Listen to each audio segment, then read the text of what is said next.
Hi, this is Risa Victoria of Axezoriz. Today, I will be sharing with you a bag handle project with swivel hook clasp attached to a crocheted cord element.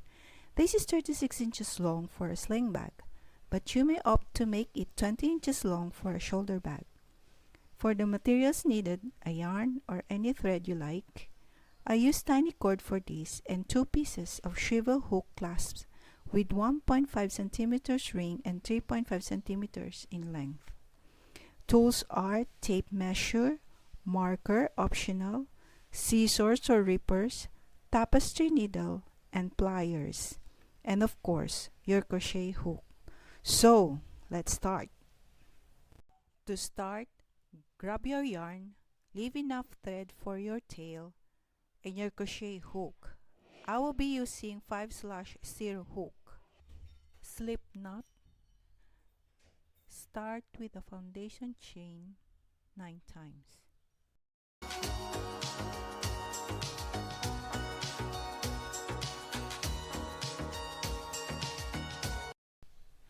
Slip stitch on the second chain from hook. Continue slip stitch on each chain until you reach the end of the foundation chain.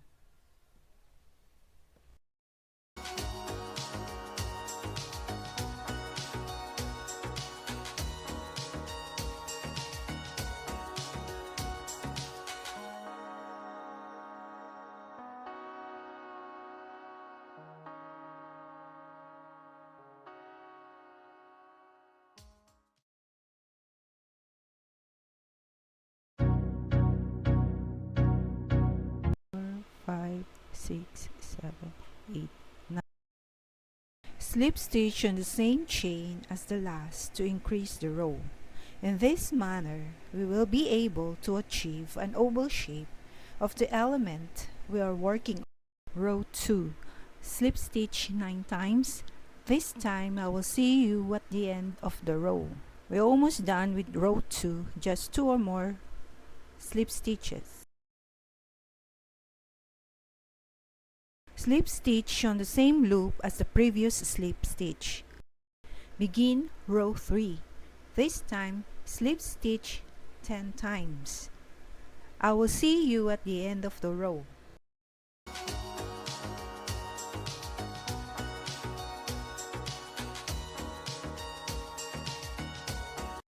Slip stitch on the same loop as previous slip stitch. Row 4, slip stitch 10 times, and I will see you at the end of the row. A couple of more stitches for this row. Then we will begin row 5 as the foundation for the cord element.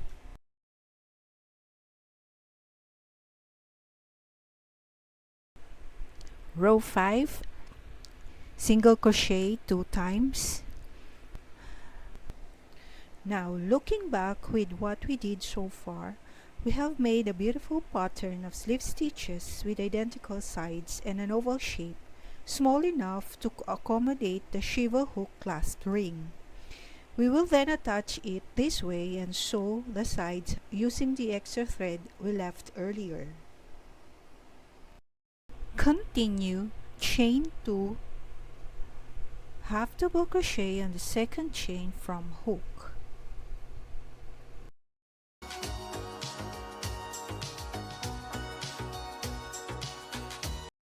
Yarn over, then turn your work counterclockwise and you see 2 loops.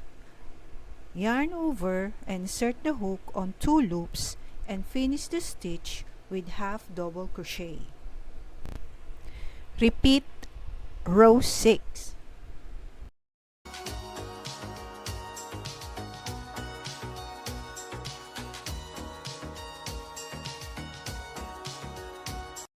Yarn over, turn your work counterclockwise. You will see now 3 loops from previous half double crochet.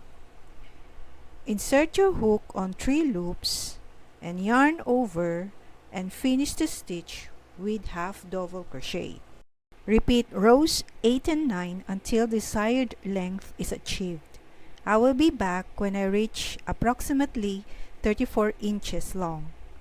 So far, this is how the project looks like. This is the front and this is the back. Welcome back. I have reached 34 inches. Now we are ready to do the other side of slip stitches pattern to create the swivel hook clasp attachment. Grab your work and your hook and start with chain 2, half double crochet on the second chain from hook.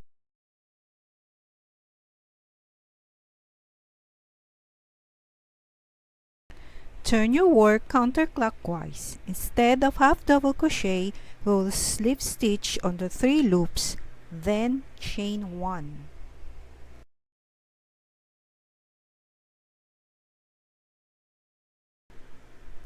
Single crochet on top of the previous half double crochet, then chain 10.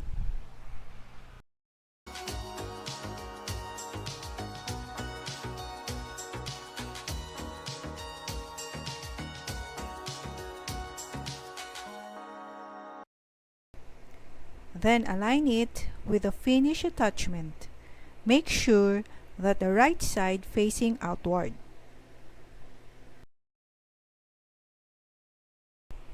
Begin with slip stitch from the second chain from hook, then 8 more slip stitches.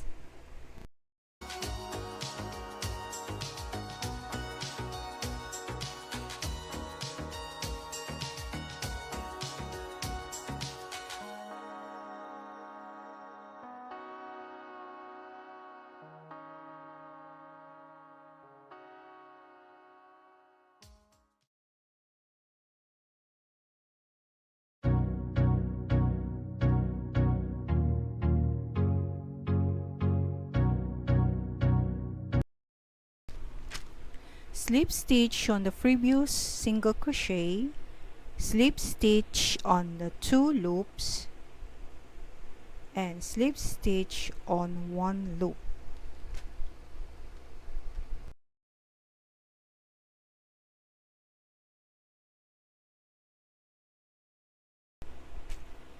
Slip stitch 9 times on the other side of our foundation chain.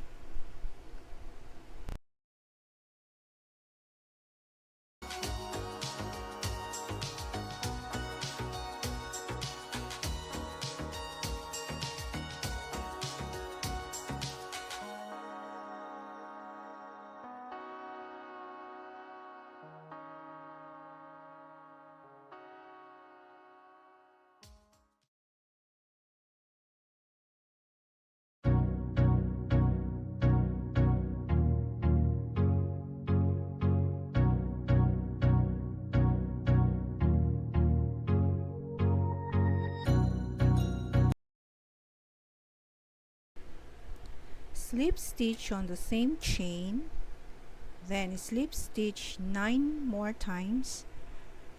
This is actually our row 3 on the other side.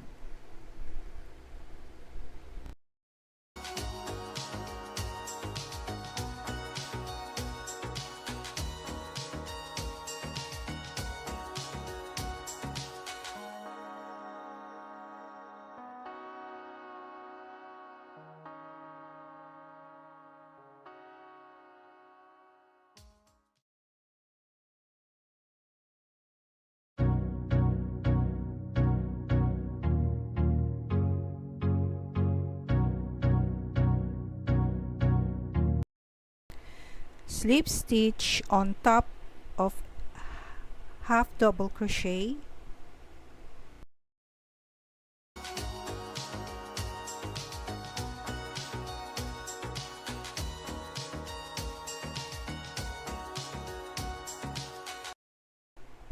cut enough thread for the slip stitches on the other side and for sewing.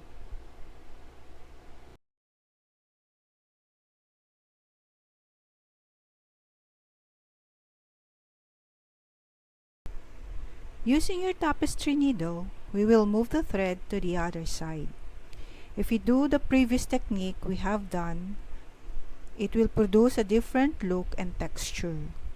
We don't also want to cut the thread since it loses its strength, and second, it's hard to cover the tails.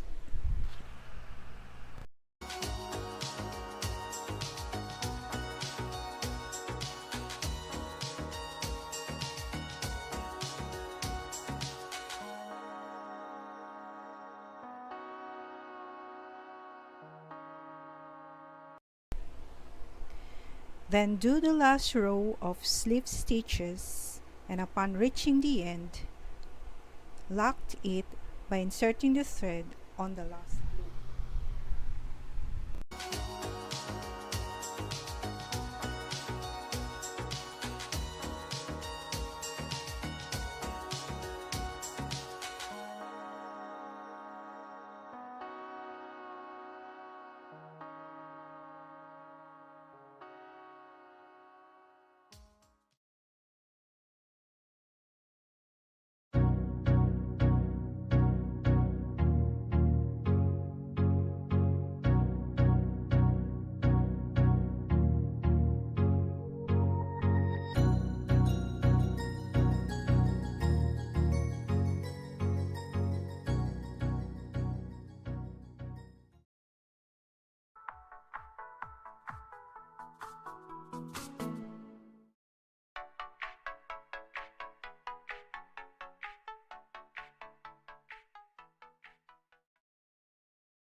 Inspect your work. Make sure that the right side of the attachments facing outward. Grab the tail and insert it to the tapestry needle.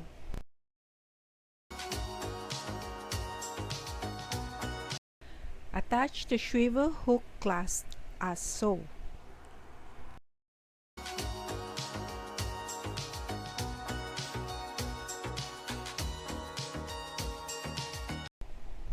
Start sewing the sides, and I'll see you when it's done. I finished sewing the sides and just inserting few more to secure and to hide the tails.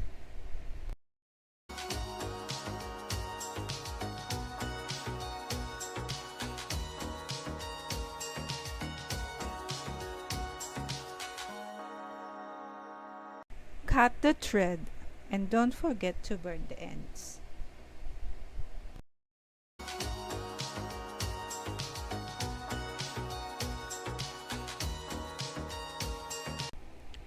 Crochet bag handle of 36 inches long with swivel hook clasp is done. Please like, share, and subscribe to my YouTube channel. Below is a link for you to reach me in my Facebook account.